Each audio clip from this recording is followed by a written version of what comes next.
Hello guys, and today is December 7th, 2007. It's a Friday, and I had just gone back to school this past week, so sorry to say I've been kind of busy. But I did watch a bunch of movies, maybe not a crack ton of new movies, but definitely watched a bunch of new movies.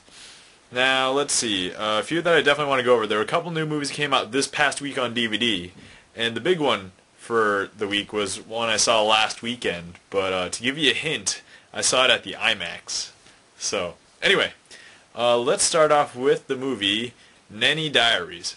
Now, the Nanny Diaries, not sure if you guys ever saw the trailer, but originally it was about this woman who gets a job as a babysitter for this rich family. But apparently that this movie is based on a book written by two women, and not really drawn on any true story, but like probably a compilation of a bunch of different events, and then changed so that it can focus on specific issues. But apparently there's a certain culture of wealthy woman that has a lot of issues in her life, and this movie is kind of a movie that puts that out there, so it makes people aware of it. And really it I don't know, it just highlights that social aspect of, I think it's like, the wealthy woman in the city or whatever.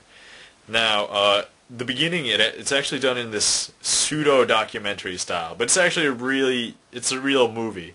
Now, if you ever saw the trailer, it also stars Chris Evans, and basically the main female lead, I forgot who that was, I probably should have looked it up just now, but anyway, yeah, the main female lead and the main male lead, it almost looks like it's supposed to be a romantic comedy, but when you actually watch the movie, there's not really that much romantic comedy in it. It's mostly just general comedy and like silly drama, satire, not really satire, but it kind of illustrates, events that it wants you to focus on.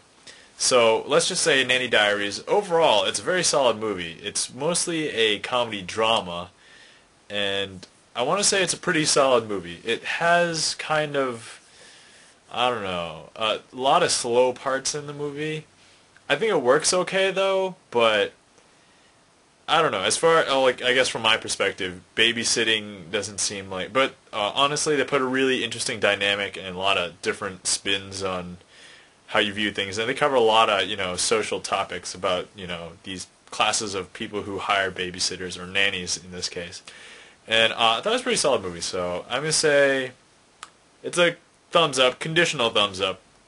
If you're not a huge fan of like the movies that try to, push a point across really strongly, I would say don't worry about it. Or if you're a guy and you don't like, I don't know, the girl's hot, I like her. Anyway, so Nanny Diaries, I'd say it's worth a watch. Okay, next one came out on DVD this past week. This is one that a lot of people talked about for a while. It's actually called Superbad. Now, if you ever saw the trailer for Superbad, it's just about a bunch of kids doing really stupid things, and, I honestly, I had no idea what kind of plot there would be. But I decided to watch it because it stars that new kid. He's starting to, show up in a lot of new, different movies and stuff. I vaguely remember him from Accepted. He's, the big kid with the glasses. In this movie, I don't think he really has, he doesn't have glasses, but it's interesting, so to say the least. Let me just say, the comedy is very similar to, I don't even know how to say it, because it's not really so stupid that you find that it's utterly pointless, but it's somewhat stupid. So I'm going to say to the point where it's kind of like American Pie, because there's a lot of ridiculously raunchy humor, innuendo, and just straight up sex talk. It's not even, there's no innuendo, it's just they're talking about giant penises. You guys will know which scene I'm talking about when I say giant penises, because they go through, anyway, it was kind of gross, but they're kind of amusing. Alright, so Superbad, it's about these kids who want to buy alcohol, but they're all younger than 21, but they want to buy this alcohol for this huge party that's going on, for these hot girls that they want to get with.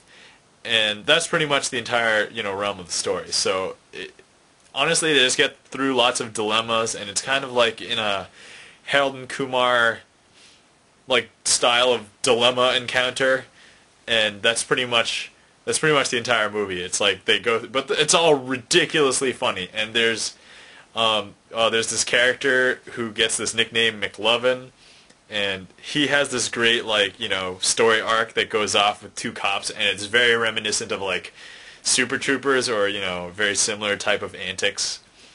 And I don't know. Overall, it's not really a well done movie, but I liked it a lot. Thought it was pretty good as far as amusement goes. Like I definitely laughed a lot. It was pretty hilarious. So let me just say, Superbad. I'm gonna give thumbs up just for that.